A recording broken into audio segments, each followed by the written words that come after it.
Okay, hello everyone. So we are going to actually calculate some confidence intervals now that we know what a confidence interval is in some population parameter. And right now we're going to talk about, in this lecture video, we're going to talk about the confidence interval when the population mean and standard deviation sigma are known. In this case, we use a normal distribution table to calculate the confidence interval. So if we have a bunch of measurements, x1 to xn, say n of them, uh, taken from a distribution with mean mu and variance sigma squared.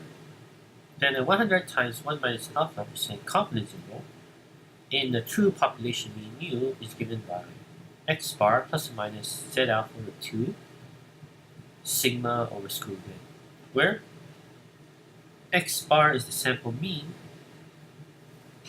sigma is the population standard deviation, n is the sample size, and z alpha over 2 is the unique number z alpha 2 such that of the normal distribution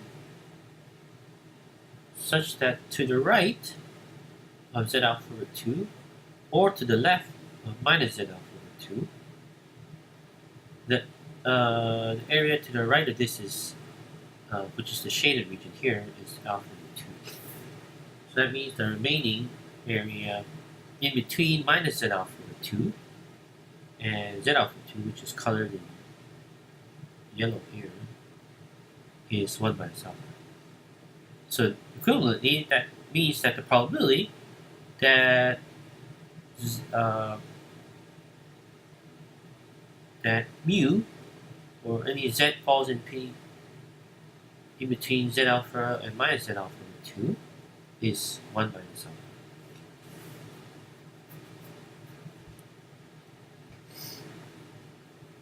So we want to note a couple of things. In fact, this confidence interval works for any distribution where the variance is known.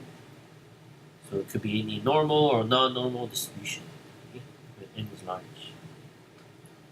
So how do we prove this actual fact?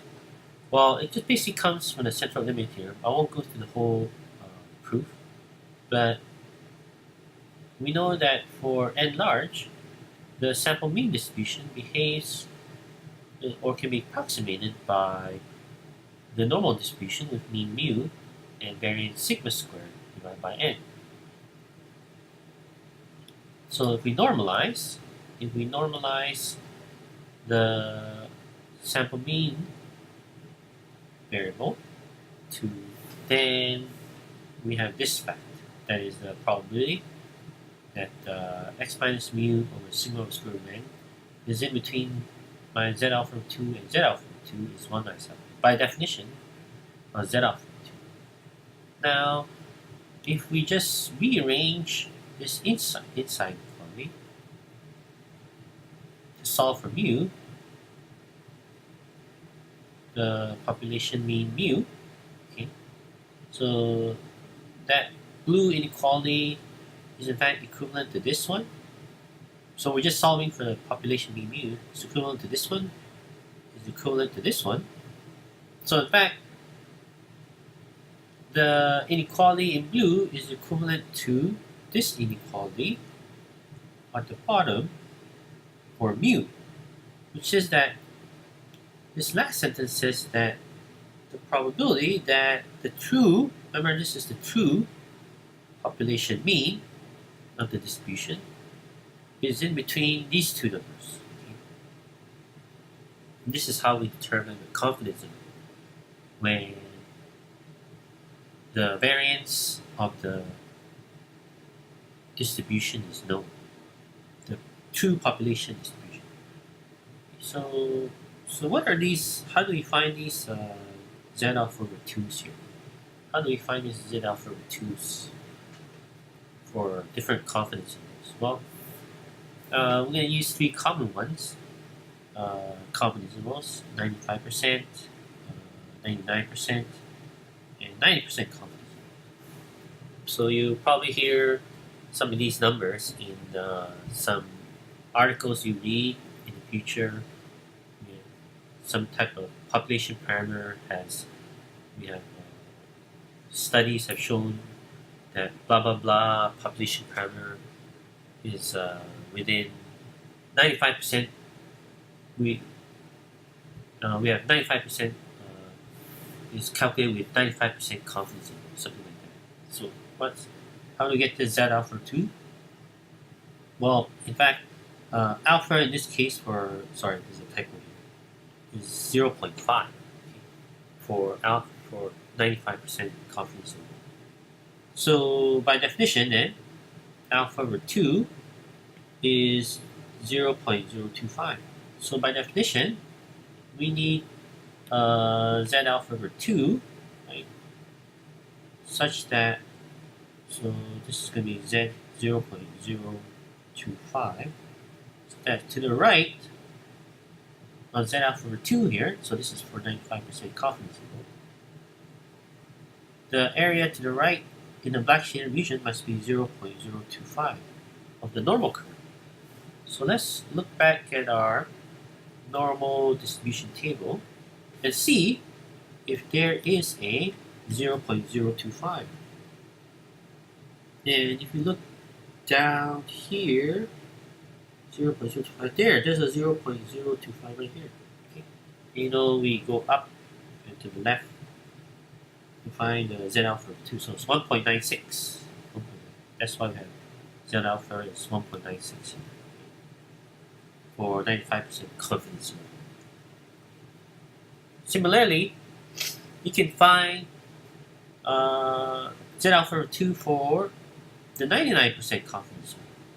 So for 99% confidence interval, the alpha is 0.01, therefore alpha of 2 is 0.005. See this extra 5 here. So let's look at our normal distribution curve and see there's a 0.005. And in fact, there's not quite a 0.05, but there's a 0.0508 and a 0.00494. So we'll accept both on a final exam or midterm or quiz.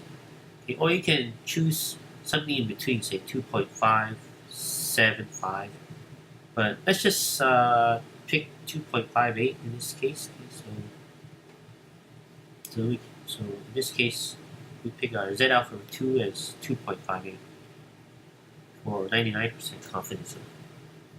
Similarly, you can find out that the 90% confidence interval, the Z alpha over 2 is 1.65. So here, alpha is 0.05, and as you can see, from the alpha 0.005 is so somewhere in between here and here. So clearly we pick 0 is 1.9.